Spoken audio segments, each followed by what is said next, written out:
ఆడిపోదా ఎట్లా పుట్టి ఏమవుతుంది ఎక్కడికైతే పుట్టేది పుట్టింది హాస్పిటల్కి వెళ్ళి ఇప్పుడు జై వీరాంజనేయ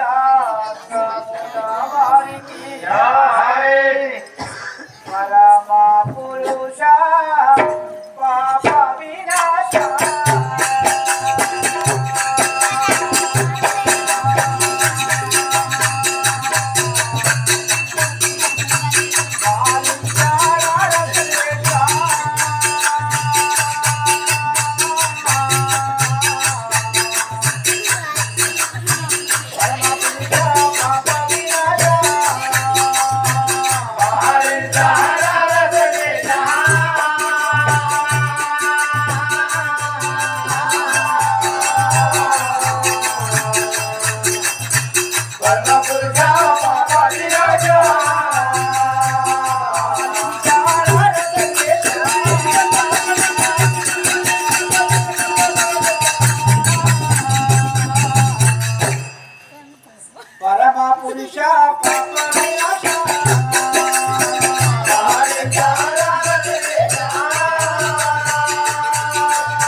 ఒక కథ మాత్రం ఎల్లారిపోయింది కానీ నీ కథ ఉందని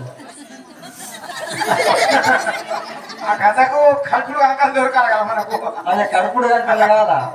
చూసిండే చూసినా అది పట్టుకున్నా తాత పట్టుకోలే నిండు కూర్చుండా అడగాలంటే టైం పడుతుంది సరే అమ్మా అమ్మా తాత నలుగురు కుమారులు ఒక కుమార్తె జన్మించిందా తాత శభాష్ మరి అమ్మా మరి వీళ్ళు పుట్టి మాత్రము అప్పుడు గడియలో కూడా 9 గడియలు ఇట్లా గడియలు ఉంటుండే అంటే గడియలు 21 గడియలు ఇప్పటికి 21 రోజులు ఆనైపోయి అనేది అసలు ఉడిపోయి కదా అంతే అంట నాకు కూడా కావాలనిపిస్తుంది కుక్క పేసుకుని నేను కూడా అయితే అయితే నాకు మంచిగా వస్తుంది తప్పుగా అమ్మవారి గర్భమంత్ర నలుగురు కుమారులు ఒక కుమార్తె జన్మించినారు మరి చెమ్మదగ్ని చెప్పిన ప్రకారముగా ఆ బాలులకు ఆ బాలికకు ఏ విధముగా నామకరణము గావిస్తారు చూద్దాం చేద్దాం అమ్మ చెప్తే మరి చెప్తే ఉంటే మరి అమ్మా చూడండి అమ్మా మాకు ఈయన పరిచయం అయింది మైకులు అయినాయి మైకులు నందిపేట అయినా ముంపెలిగాడ పరిచయం అయినాడు ఎందుకంటే మనము ఎంత ఏం చేసినా కానీ ఇంత ఆనందించలేము మేము 5 రోజులు ఆడుతున్నాం కానీ మమ్మల్ని అందరినీ కొట్టేసిండి ఆయనకు నేను చేతులెత్తి నమస్కారం చేస్తున్నాను కళాకారులను ప్రోత్సహించడం ధర్మం కాబట్టి అయినా ఎంతో దూరం నుంచి మన ముందుకు వచ్చినాడు ఎందుకంటే ఇక్కడ మైకులు పెట్టాలన్న సంతోషం కాదు ఆయన వద్ద కూడా కళ ఉంది కాబట్టి నేను కూడా నా లోపల ఉన్నటువంటి కళ ఏ విధంగా ఉన్నా బయటకు తీసి ఒక జనాన్ని నవ్వించడమే నా యొక్క ధర్మం అని చెప్పేసి ఒక పాత్రతోని మనందరినీ మాత్రం నవ్వించినందుకు ఆయనకు ధన్యవాదాలు. నేను చేసిన ఈ జోకు ఎవరిని ఉద్దేశించి కాదు ఏంటంటే ఎవరినో ఇట్లా ఉద్దేశించి ఇట్లా మాట్లాడడం అనే మాట ఎందుకోసం జోక్ కోసమే ఇది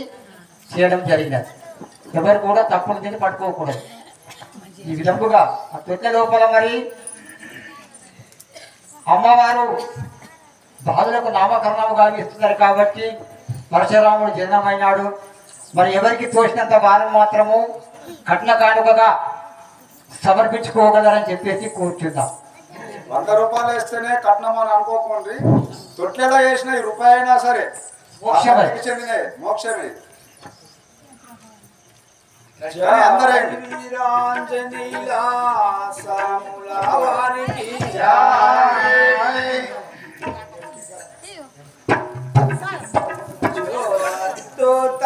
నంద జో జో